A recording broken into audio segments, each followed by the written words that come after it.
সীতাকুণ্ড উপজেলার ভাটিয়ার ইউনিয়নের হাজী তোবারক আলী চৌধুরী উচ্চ বিদ্যালয়ের ভারপ্রাপ্ত প্রধান শিক্ষক কান্তিলাল আচার্যের অপসারণের দাবিতে বিক্ষোভ সমাবেশ অনুষ্ঠিত। এপ্রিলের 14 তারিখ সোমবার সকালে অভিভাবক এবং স্থানীয় এলাকাবাসীর ব্যানারে স্কুল প্রাঙ্গণত ভারপ্রাপ্ত প্রধান শিক্ষক কার্যালয়ের সামনে এই অবস্থান কর্মসূচি পালন করে। এর আগে বিক্ষোভকারী প্রধান শিক্ষকের অফিসে তালা লাগাই দেয়।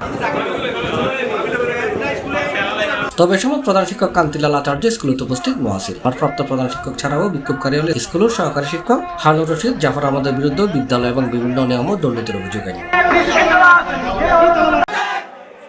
অন্য ফালদি বিকাল এসএসসি পরীক্ষা চলমান থাকনে এবং পরীক্ষার্থীর হাতা বিবেচনা করি উপজেলা প্রশাসন ও স্থানীয় রাজনৈতিক নেতাদের অনুরোধে এলাকাবাসী প্রধান শিক্ষকের অফিসের তালা খুলে দিয়ে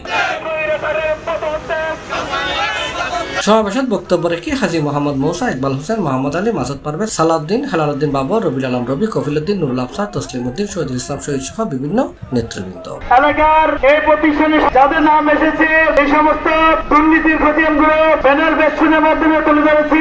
এগুলো তদন্ত করার জন্য প্রশাসনের প্রতি আমি আহ্বান জানাচ্ছি এবং তারা এই দুর্নীতির সাথে জড়িত এই কান্তিলাল, হারুন, জাফরকে অবিলম্বে গ্রেপ্তারের দাবি জানাচ্ছি।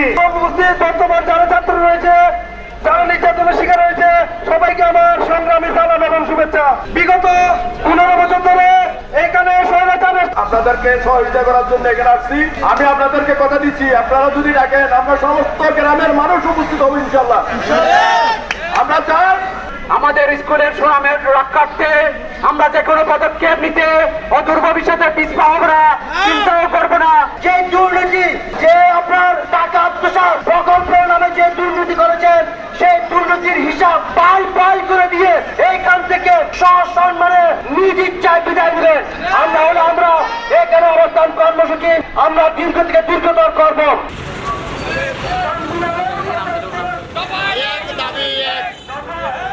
C plus TV, Chittagong.